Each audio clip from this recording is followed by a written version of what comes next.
Mi nombre es el padre Damián Restrepo. Fui sacerdote exorcista durante 21 años en la diócesis de Bogotá. En ese tiempo documenté 432 casos de opresión demoníaca, 12 exorcismos mayores autorizados por Roma y 3 casos que nunca terminé de entender. Hasta la noche en que un hombre llamado Gustavo Peralta intentó maldecir la tumba de Carlo Acutis en la Basílica de Santa María de los Ángeles, en Asís.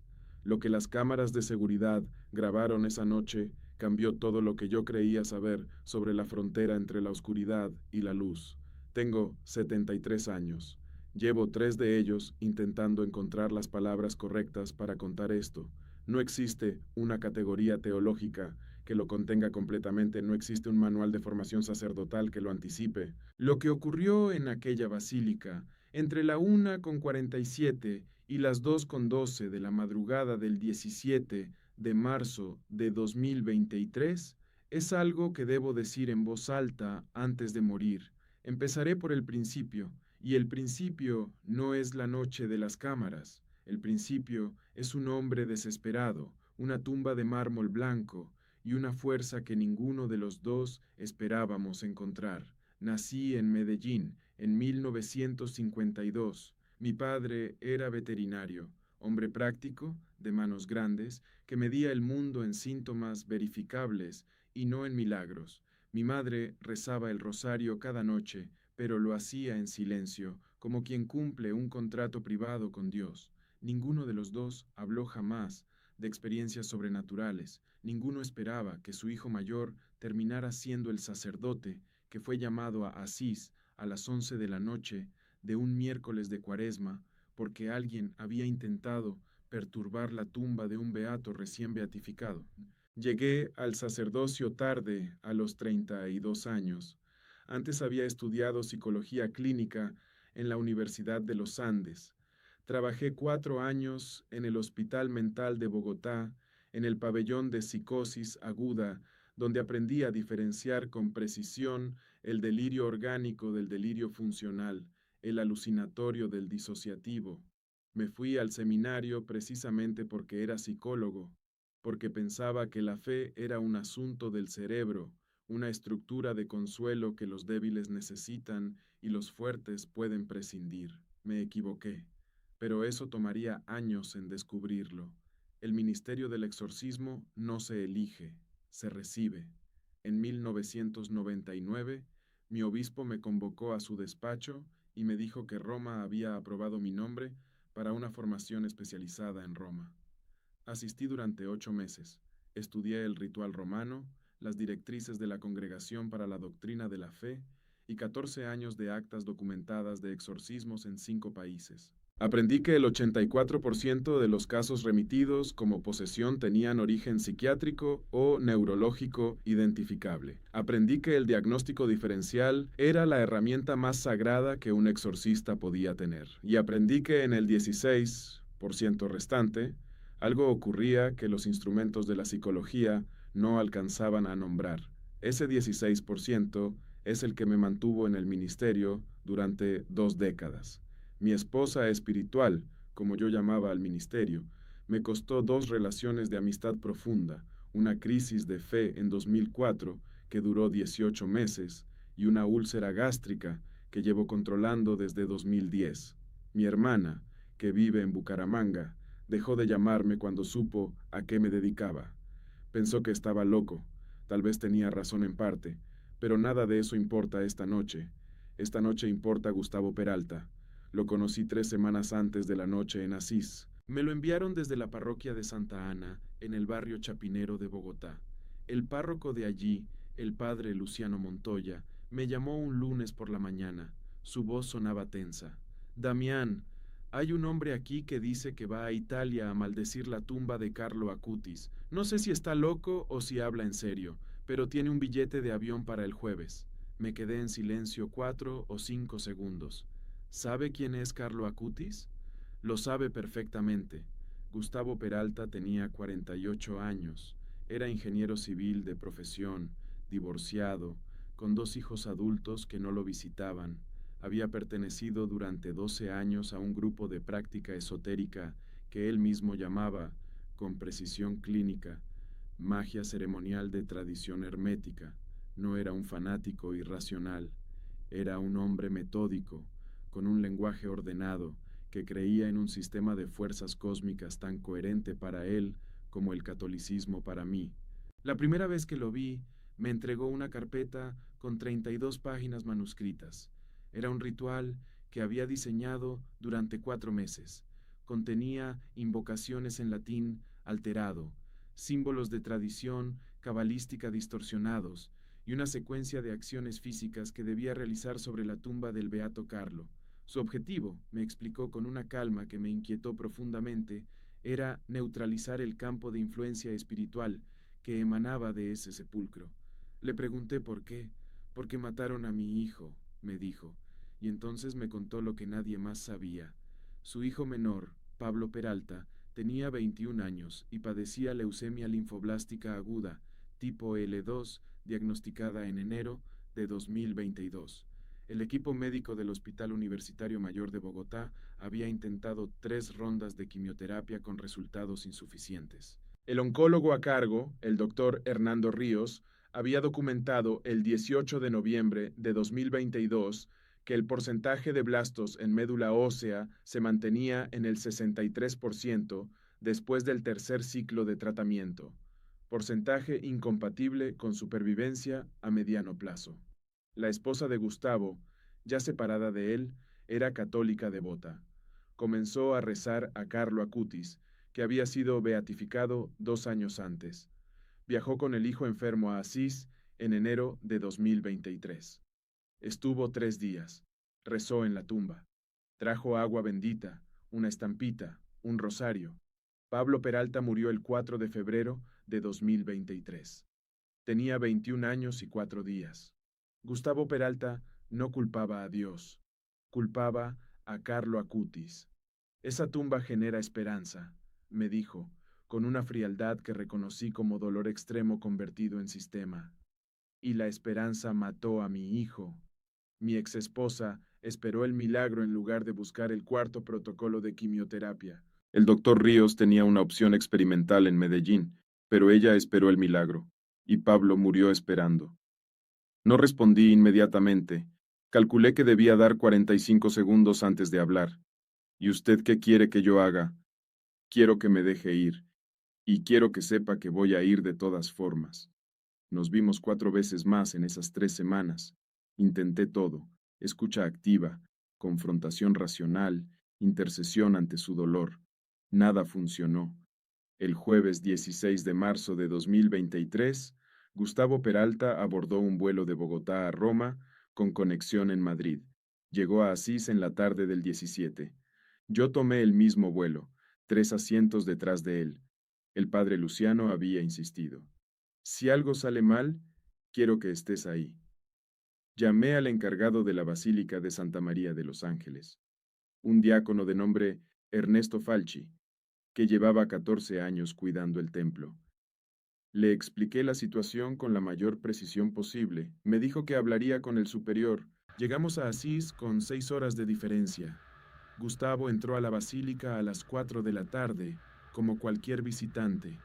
Yo estaba ya dentro, en un banco lateral, cuando lo vi pasar. Llevaba un maletín negro de cuero, tamaño cabina, 37 por 23 centímetros. Lo sé porque lo medí después. Se arrodilló frente a la tumba durante 22 minutos. No hizo nada visible. Solo lo observé, y el diácono Falchi lo observó también desde la sacristía, a través de un espejo de ángulo instalado para la vigilancia. Las cámaras, 4 en total, distribuidas en el ábside, estaban grabando. A las 6:04, cuando la basílica cerró al público, Gustavo salió sin el maletín. Falchi lo encontró detrás del altar lateral, dentro de un nicho sin iluminación. Lo abrió. Contenía 14 elementos, 6 velas negras de 200 gramos cada una, un frasco de 400 mililitros, con un líquido que luego fue analizado como sangre animal, mezclada con savia vegetal no identificada, un pergamino con escritura manuscrita en tinta oscura y una fotografía de Pablo Peralta, su hijo muerto. Llamé a Gustavo por teléfono a las 7:30. Respondió al segundo tono. Sé que encontraron el maletín, dijo. Gustavo, necesita volver. Silencio de 8 segundos. Voy a volver esta noche. Y ahí es donde todo cambia. A la 1 de la madrugada, el diácono Falchi me llamó al teléfono. Yo estaba en el pequeño albergue a 200 metros de la basílica, sin poder dormir, con las 32 páginas del ritual de Gustavo sobre la cama. Está adentro, me dijo Falchi. Gustavo Peralta había entrado a la basílica por una puerta lateral, cuya llave había duplicado durante su visita de la tarde, usando una técnica de impresión en cera que, según los peritos que analizaron la llave después, requería entre 3 y 5 minutos de trabajo preciso. Había entrado a la 1:47 de la madrugada. Llegué a la basílica a la 1:59. Falchi me abrió la puerta principal. Dentro, el templo estaba en semioscuridad. Las luces de emergencia emitían una franja anaranjada a 40 centímetros del suelo. La temperatura interior, según el termómetro digital que Falchi llevaba para el control ambiental de los frescos, era de 17 grados centígrados. Avancé hacia la capilla donde está la tumba de Carlo Acutis. Escuché la voz de Gustavo antes de verlo. Recitaba en voz baja. Reconocí fragmentos del ritual. Había encendido 4 de las 6 velas negras, colocadas en los ángulos de un rectángulo de 90 por 60 centímetros, trazado en el suelo con una sustancia blanca que resultó ser sal gruesa, mezclada con polvo de hueso calcinado. La fotografía de Pablo estaba apoyada contra el mármol de la tumba. Me detuve a 4 metros. Lo que diré ahora lo he repetido ante 3 comisiones eclesiásticas, un tribunal canónico y 2 psiquiatras. Lo repito exactamente igual cada vez. Las cámaras de seguridad estaban grabando. A las 2:06, según el sello de tiempo del archivo digital que el técnico del sistema de vigilancia, un hombre llamado Marco Ferri, extrajo al día siguiente, sucedió algo en el área de las velas. La llama de la vela colocada al norte del rectángulo de sal se apagó. No había corriente de aire. La temperatura en la sala era constante. Las otras 3 velas continuaban ardiendo con normalidad. Gustavo lo notó. Vi cómo detenía la recitación. En la grabación se lo escucha perfectamente en los 4 segundos de silencio antes de lo que ocurrió a continuación. La llama de la vela del oeste se apagó, luego la del sur. El intervalo entre cada extinción era exactamente de 14 segundos. Lo medí en la grabación 3 veces, con 2 cronómetros diferentes. 14 segundos, 14 segundos, 14 segundos. La cuarta vela, la del este, no se apagó. Cambió de color. La llama, que hasta ese momento era anaranjada como cualquier vela de parafina negra, pasó en el transcurso de aproximadamente 2 segundos a un tono que el técnico Ferri describió en su informe escrito como blanco azulado, similar a la llama de un mechero de butano, pero sin el componente central azul oscuro. La temperatura de esa llama, si existía una diferencia, no pudo ser medida en el momento, pero la cámara la captó con claridad. Gustavo Peralta soltó el pergamino. Lo vi desde donde estaba. El papel cayó hacia adelante, hacia la tumba, y se detuvo a 12 centímetros del mármol. No había viento. El pergamino pesaba, lo calculé después, entre 80 y 100 gramos. No era un papel que se moviese fácilmente. Me acerqué. Gustavo, dije en voz baja. Se giró. En la oscuridad, bajo la única llama que quedaba encendida, su cara era la de un hombre que había calculado todo durante 4 meses y en ese momento estaba viendo que sus cálculos fallaban. ¿La siente? Me preguntó. ¿Qué cosa? El calor, dijo. Venga. Me acerqué a la tumba. Coloqué la palma de mi mano a unos 10 centímetros del mármol. El mármol estaba caliente. No tibio, caliente. Estimé la temperatura en 36 grados centígrados, posiblemente más.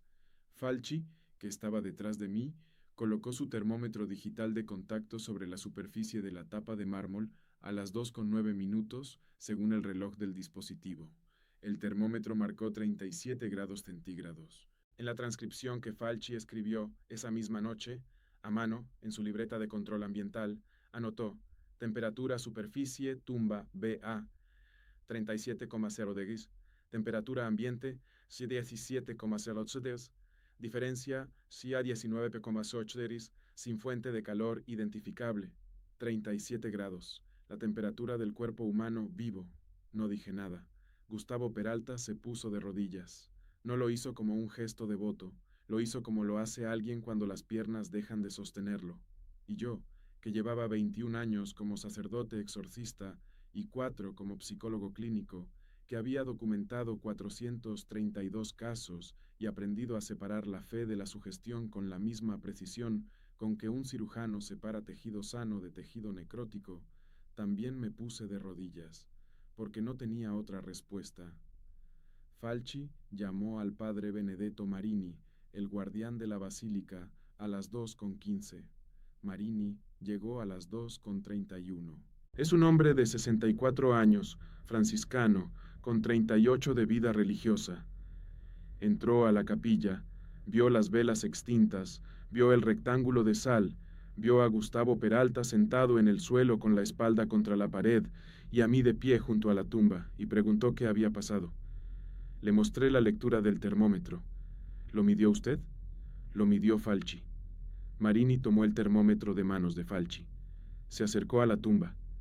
Colocó el sensor, 36,8 grados centígrados, las 2:34 de la madrugada. Madonna, dijo en voz muy baja.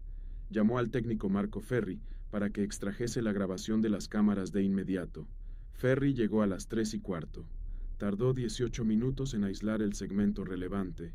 Lo revisamos en una tableta, los 4, sin hablar.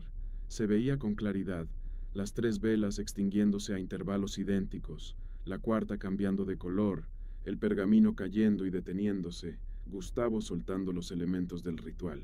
Ferri, que es un hombre de 41 años, técnico de sistemas de seguridad con 17 años de oficio, nos miró y dijo: no hay explicación mecánica para lo de las llamas. No hay corriente de aire registrada en los sensores de movimiento. El intervalo de 14 segundos podría ser coincidencia, pero necesitaría calcular la probabilidad. Lo calculó al día siguiente. La probabilidad de que 3 llamas independientes de velas del mismo material, colocadas en ángulos distintos, sin corriente de aire, se extinguiesen con exactamente 14 segundos de diferencia entre cada extinción, era de aproximadamente 1 en 4.300. No imposible, pero muy improbable. Eso fue lo que Ferri pudo documentar. Lo que ningún instrumento midió fue lo siguiente. Cuando revisamos la grabación por segunda vez, notamos algo que ninguno de los 4 había visto en tiempo real. En el fotograma correspondiente al momento exacto en que Gustavo Peralta soltó el pergamino, a las 2:06 y 41 segundos, según el sello digital, hay un detalle en el ángulo derecho superior de la imagen, en la zona por encima de la tumba. Una luminosidad. No es sobreexposición del sensor, no es reflejo de las velas, porque en ese momento 3 ya estaban apagadas. No es una falla de compresión del archivo, porque el resto de la imagen mantiene resolución perfecta. Es una zona de entre 40 y 60 píxeles de diámetro aproximado, donde la imagen es entre un 30 y un 40% más brillante que el contexto circundante. Ferri la analizó con 3 programas diferentes. No encontró explicación técnica. Lo documentó en un informe de 4 páginas que existe, que está firmado, que está fechado el 19 de marzo de 2023. Marini lo envió a Roma. Yo guardé una copia. Pero lo que ocurrió después de esa noche es lo que más me cuesta narrar, porque lo que Gustavo Peralta hizo en las semanas siguientes no lo había previsto ninguno de los dos. Se quedó en Asís. No regresó a Bogotá. Llamó a su trabajo, ingeniería de estructuras en una empresa constructora, y pidió 2 semanas de licencia sin paga. Llamó al hostal donde tenía reserva por una noche y la extendió indefinidamente. Comenzó a ir a la basílica cada mañana a las 7, cuando abría, y cada tarde a las 5. Yo permanecí 5 días más. Lo acompañé en silencio los primeros 2. No hablamos de esa noche, no hablamos de Carlo Acutis, Hablamos de Pablo. Le pregunté cómo era el muchacho. Me dijo que le gustaba el fútbol, que estudiaba ingeniería, como él, que tocaba la guitarra mal pero con entusiasmo, que el día antes de morir había pedido que le pusieran una canción de Silvio Rodríguez. El cuarto día, Gustavo me pidió que le enseñara a rezar, no el rosario, no fórmulas. Me pidió que le enseñara cómo hablarle a algo que no se ve y que tal vez escucha. Le dije que yo tampoco lo sabía exactamente, que llevaba 21 años intentándolo, que algunos días funcionaba y otros días era hablarle a una pared vacía. Le dije que la única diferencia entre esos dos tipos de días, que yo hubiera podido identificar después de 4 décadas, era si uno estaba dispuesto a quedarse callado el tiempo suficiente para no escuchar solo la propia voz. Gustavo escuchó esto sin decir nada, luego dijo, como el maletín. No entendí de inmediato. Llevé el maletín con todo preparado. 4 meses de preparación. Llegué con mi plan completo. Y lo único que pasó fue que me callé. Tuve que pensar en eso 3 días antes de responderle. Fue durante esos 5 días cuando encontré el cuaderno. El padre Marini me llamó al tercer día para mostrarme algo. En la sacristía había una caja de documentos relacionados con la beatificación de Carlo Acutis, material donado por la familia y por voluntarios de la causa. Marini había estado revisando el contenido para un inventario y había encontrado algo que, me dijo, quería que yo viera. Era un cuaderno de pasta azul oscuro, tamaño A5, con 38 hojas escritas a mano en italiano, letra pequeña, ordenada, de adolescente. En la portada interior, con bolígrafo negro, Carlo Acutis, agosto-octubre 2006. Los 2 últimos meses de su vida, Marini lo había revisado con su italiano funcional. Llevaba marcada con un post-it amarillo una página con fecha del 3 de octubre de 2006, 9 días antes de la muerte de Carlo. Me la leyó en voz alta, traduciéndola al castellano con la ayuda de su teléfono. Carlo escribió, el 3 de octubre de 2006, hoy soñé con hombres que vienen enojados, vienen con cosas en las manos para destruir, pero no pueden. No porque haya guardias, sino porque no queda nada que destruir. La tumba no tiene nada dentro que proteger, solo luz afuera. Me quedé en silencio, no porque el texto fuera necesariamente una predicción de lo que ocurrió esa noche de marzo 17 años después, sino porque Carlo Acutis tenía leucemia tipo M3, con blastos en sangre periférica documentados al 16% el 1 de octubre de 2006, y a pesar de eso, 2 días antes de ingresar al hospital por última vez, estaba escribiendo en un cuaderno sobre hombres enojados que intentan destruir y no pueden. Se lo leí a Gustavo esa tarde. Permaneció con los ojos cerrados un minuto completo. Luego preguntó, ¿y él tenía 15 años? 15, un mes antes de cumplir los 16. Pablo murió con 21, dijo. 5 años más que ese chico. Silencio. ¿Y aún así ese chico escribía eso? No respondí. La pregunta no pedía respuesta. Esa tarde encontré, en el fondo de la misma caja, un objeto que cambió el eje de toda la historia. Era una estampita, imagen religiosa de papel, del tipo que se distribuye en las parroquias. Representaba la Eucaristía sobre un fondo dorado. Al dorso, con escritura a bolígrafo azul, una dedicatoria. Para quien lo necesite. C.A. 2 letras. Las iniciales de Carlo Acutis. No era inusual. Carlo regalaba estampitas, rosarios, pequeños objetos de piedad.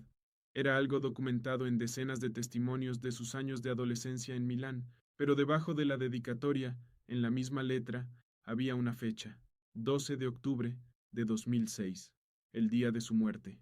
Alguien le había pedido a Carlo Acutis que firmara una estampita el día que estaba muriendo, o Carlo la había preparado antes, sabiendo. El oncólogo que lo atendió en el Hospital San Gerardo de Monza, cuyo nombre aparece en los registros de beatificación, documentó que Carlo estuvo consciente y orientado hasta las 8 de la mañana del 12.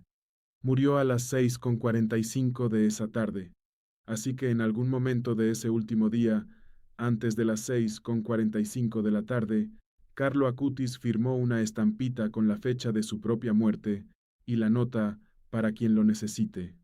Se lo di a Gustavo sin decir nada. Lo sostuvo durante mucho tiempo. ¿Cómo llegó aquí?, preguntó. No lo sé. Estaba en la caja junto con el cuaderno. Nadie supo después cómo había llegado esa estampita a esa caja en esa sacristía. Marini revisó el inventario anterior de la caja, hecho en 2020. La estampita no aparecía. Gustavo se la guardó en el bolsillo del pecho de su chaqueta. No dijo nada más ese día. Volví a Bogotá el 23 de marzo. Gustavo se quedó en Asís. Hablamos por teléfono los primeros 2 meses. Luego empezó a llamarme menos. No porque hubiéramos peleado, sino porque, me dijo una tarde, estaba encontrando otras personas con quienes hablar.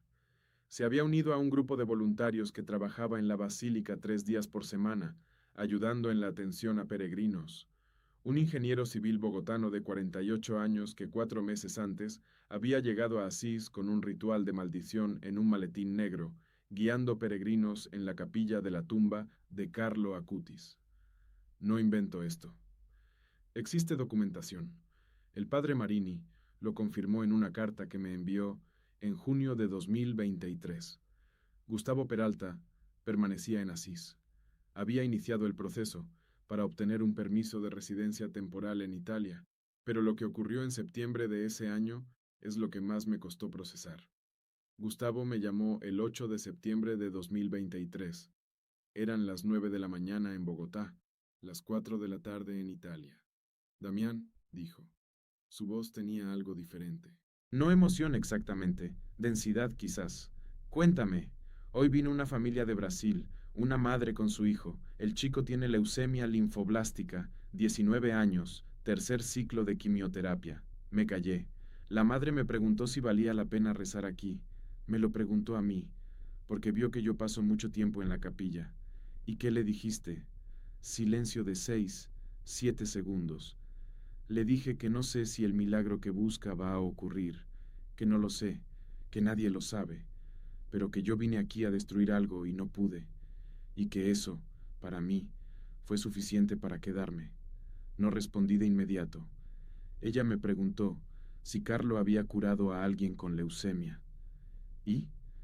Le dije que el primer milagro que la iglesia reconoció de Carlo fue la curación de un niño brasileño, un niño con una enfermedad en el páncreas, no leucemia, se llamaba Mateus, ocurrió en Campo Grande en 2013. Sabía ese dato, estaba en la documentación de la beatificación. Y luego le dije algo que no había dicho nunca en voz alta. Esperé. Le dije que mi hijo se llamaba Pablo, que también tenía leucemia, que también murió, y que aún así yo estoy aquí. La línea permaneció abierta sin palabras durante 20 segundos. ¿Qué dijo ella? Que lo sentía mucho, y luego me preguntó si podía rezar juntos frente a la tumba. ¿Y? Recé con ella, dijo Gustavo, por primera vez en mi vida, con palabras de verdad, no con fórmulas. Le pedí a Carlo que ayudara al chico, no sé si sirve, pero lo pedí. Cuando colgué, salí al patio de mi casa en Bogotá, que tiene un limonero que planté en 2015, y me senté en el banco de madera que tengo frente a él. Me quedé ahí 40 minutos sin hacer nada. Yo llevaba 21 años como exorcista. Había trabajado con los extremos más oscuros de la experiencia humana, y en 40 minutos, en ese patio comprendí que lo más poderoso que había visto en 2 décadas de ministerio no había sido un exorcismo, había sido un hombre que llegó a destruir y terminó rezando. La noche de las cámaras tuvo consecuencias formales. El informe de Ferri fue enviado a la diócesis de Asís y desde allí a la Congregación para las Causas de los Santos, que en ese momento seguía el proceso de canonización de Carlo Acutis. Yo fui convocado a Roma en mayo de 2023 para testimoniar ante una comisión de 3 teólogos y un psicólogo clínico de la Universidad Lateranense. Narré exactamente lo que he narrado aquí, sin omisiones, sin añadidos, con los mismos datos, 37 grados centígrados en el mármol a las 2:09 de la madrugada, 17 grados de temperatura ambiente, 14 segundos de intervalo entre las extinciones, la luminosidad en el ángulo superior derecho del fotograma. El psicólogo de la comisión, el doctor Alessandro Ferretti, me preguntó si podía descartar que la temperatura del mármol tuviese una explicación técnica, como el calor residual de las velas colocadas cerca de la superficie. Le respondí que no, que era una posibilidad que no podía descartar con certeza, que las velas estaban colocadas a entre 50 y 70 centímetros de la superficie de la tapa, y que la transmisión de calor suficiente para alcanzar 37 grados en mármol a temperatura ambiente en ese tiempo parecía improbable, pero que yo no era físico térmico. Me preguntó si tenía alguna explicación para lo que había visto. Le dije que no. Me preguntó cómo lo interpretaba. Le dije que había dos interpretaciones posibles. La primera, una coincidencia de factores físicos que aún no entendemos completamente. La segunda, que Carlo Acutis, desde donde esté, tiene algo que decir sobre quién puede destruir su tumba y quién no. El doctor Ferretti anotó algo en su libreta. No me dijo qué. La comisión no publicó conclusiones sobre ese incidente específico, pero el proceso de canonización de Carlo Acutis continuó, y el 7 de septiembre de 2025, en Roma, el Papa León XIV lo declaró santo. Yo lo vi por televisión desde mi departamento en Bogotá. El limonero del patio tenía ya 2 años más. Gustavo Peralta estaba en la plaza de San Pedro ese día. Me mandó una foto desde su teléfono. Se le veía de espaldas, entre la multitud.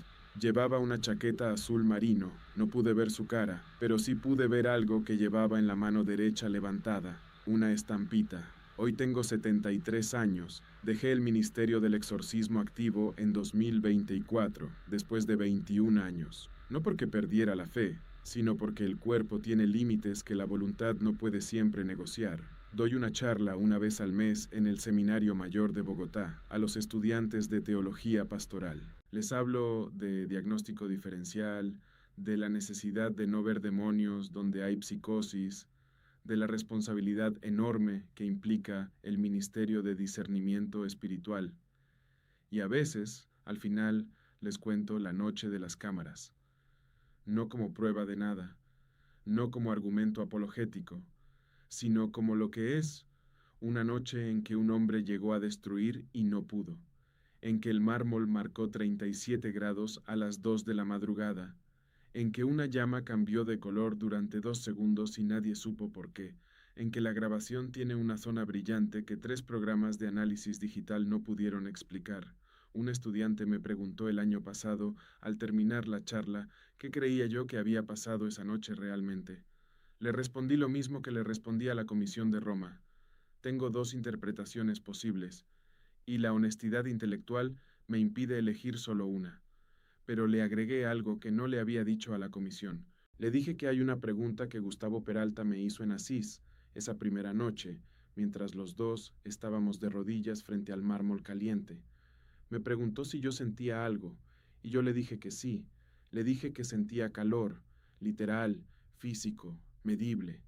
37 grados en piedra fría a las 2 de la madrugada en una basílica vacía, pero también sentía otra cosa.